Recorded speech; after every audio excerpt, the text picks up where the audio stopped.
SC/ST act कैसे दलित, वंचित और पिछड़ों को सुरक्षा दे रहा है, एक बार उसको नजर डालते हैं। साल 2000 में विष्णु तिवारी के पड़ोसियों ने आपसी रंजिश में विष्णु तिवारी पर रेप के आरोप और साथ ही SC/ST एक्ट लगा दिया, जिसके बाद 2003 में विष्णु तिवारी को रेप के लिए 10 साल और SC/ST एक्ट में 20 साल की सजा हुई। 3 मार्च 2021 के दिन इलाहाबाद हाईकोर्ट ने इन सभी आरोपों को झूठा पाया और विष्णु तिवारी को रिहा कर दिया। इन 20 वर्षों में विष्णु के माता पिता की मृत्यु हो गई और उसके ठीक बाद उसने अपने बड़े भाई रामकिशोर और दिनेश को भी खो दिया। 2022 में एक ब्राह्मण लड़के को कुछ दलितों ने किडनैप कर लिया और 4 महीने तक उसे पेशा पिलाते रहे। इस सदमे से उस लड़के ने आत्महत्या कर ली और उसका परिवार आज उत्तर प्रदेश सरकार से इच्छा मृत्यु की अनुमति मांग रहा है। 28 मार्च 2025 के दिन बिहार के दरभंगा में SC/ST एक्ट लगाने की धमकी देकर 10 लोगों ने मिलकर एक नाबालिग बच्ची का रेप कर दिया।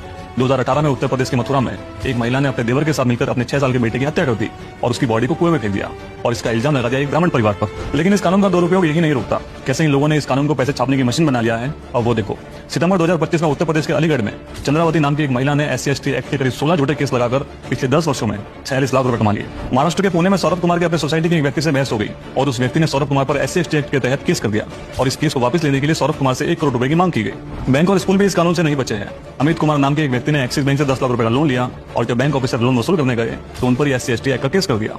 उत्तर प्रदेश के गोंडा में एक टीचर ने अपने ही प्रिंसिपल को ये धमकी दे दी कि अगर गैर हाजिरी लगाई तो SC/ST एक्ट का केस कर दूंगी। और ऐसे हजारों केसेस है जहां इसी तरह झूठे आरोप लगाकर लोगों की जिंदगी तबाह की जाती है। एक विशेष जाति समुदाय को संरक्षण देने वाला यही कानून दूसरी जातियों के अस्तित्व के लिए खतरा बन चुका है। लेकिन सवाल ये है कि इस कानून के तहत अगर आरोप साबित होने पर दोषी को आजीवन कारावास की सजा होती है तो आरोप झूठा साबित होने पर आरोप लगाने वाले व्यक्ति को आजीवन कारावास क्यों नहीं? और किसी दलित व्यक्ति को उसके जाति सूचक नाम से बुलाने पर अगर हम दोषी बन जाते हैं तो फिर ब्राह्मण, राजपूत और बनियों को हर रोज जाति का नाम लेकर गालियां दी जाती है। तो फिर हमारे लिए ऐसा कोई कानून क्यों नहीं?